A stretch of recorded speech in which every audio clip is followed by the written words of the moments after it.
We all dream about living on the moon one day. But the moment you step onto the surface, you realize how impossible that dream actually is. The temperature swings from minus 173 degrees Celsius at night to plus 127 degrees during the day, a brutal 300-degree difference in a single lunar day. There's no air to breathe, no atmosphere to shield you from deadly solar radiation and cosmic rays, and micrometeorites constantly pepper the ground like tiny bullets traveling at 20 kilometers per second. The lunar dust itself is so sharp and abrasive that it would destroy any suit or equipment within weeks. Apollo astronauts reported that the dust got into everything. It even scratched their visors, clogged their suits, and caused breathing problems inside the lunar module. Living on the surface long-term is simply not realistic for humans. So the real question isn't, can we live on the moon? It's, can we live under the moon? Today we're going there, not as fragile humans, but as indestructible observers. We're going to walk inside the moon's hidden lava tubes and see what a real underground habitat could actually feel like. We start on the surface. The ground is gray, dusty, and completely lifeless. Every footprint you leave stays there forever because there's no wind or rain to erase it. The sun is brutal when it's up, and when it sets, the cold hits like a wall. You can feel how exposed and vulnerable this place is. But just a few meters below your feet lies something completely different. We begin to descend. You drop into one of the moon's massive lava tubes, natural tunnels formed billions of years ago when ancient volcanic flows cooled on the outside, while the hot lava kept flowing inside. Some of these tubes are enormous. The Marius Hills tube system stretches over 50 kilometers long and can be up to a kilometer wide in places. There are also huge tubes near the Grösund domes and promising ones near the South Pole. The moment you enter the tube, everything changes. The temperature stabilizes almost instantly. Down here, away from the brutal swings on the surface, it sits at a steady minus 20 degrees Celsius. Still cold, but nothing compared to the deadly extremes above. You can actually feel the difference in your body. The oppressive heat or freezing cold is gone. It feels manageable. You keep walking deeper. The walls around you are smooth volcanic rock, formed when the lava flowed and then hardened. The ceiling is high above you, sometimes dozens of meters up. Sunlight doesn't reach down here, so the only light comes from whatever habitat we build. But the natural structure is incredibly strong. Thick layers of rock and regolith above you act like a natural shield. This is the real advantage. Just 2 or 3 meters of lunar soil blocks almost all the dangerous radiation from space. Micrometeorites can't reach you. The temperature stays stable. You're protected from the worst the moon can throw at you. You walk further into the tube. In your mind, you start imagining what a real base would look like. Inflatable modules pressed against the walls, solar panels at the entrance for power.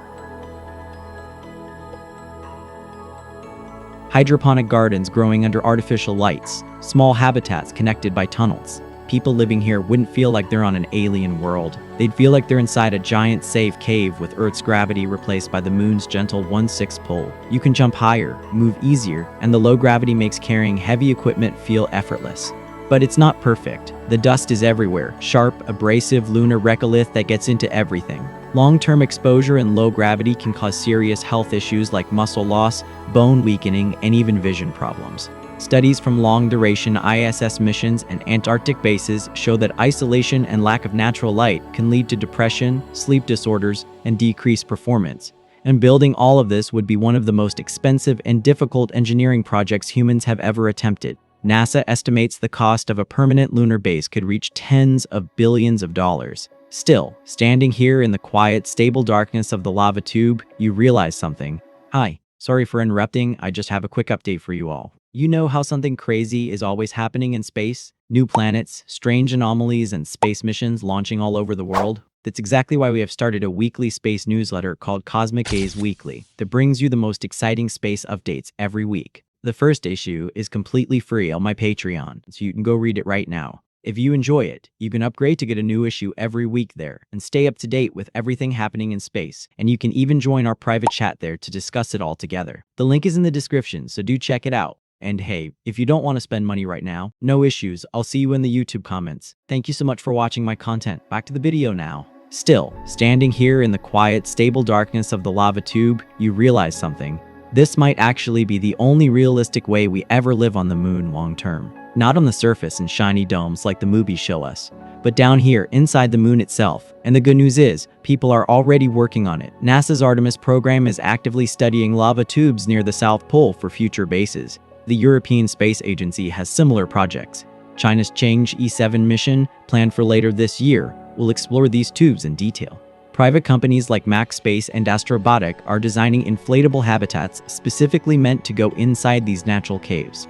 So this isn't just science fiction anymore, it's becoming part of the actual plan. You slowly make your way back toward the entrance of the lava tube. As you climb out and the harsh sunlight hits you again, the contrast is shocking. The surface feels hostile. The underground feels possible. But why the South Pole specifically?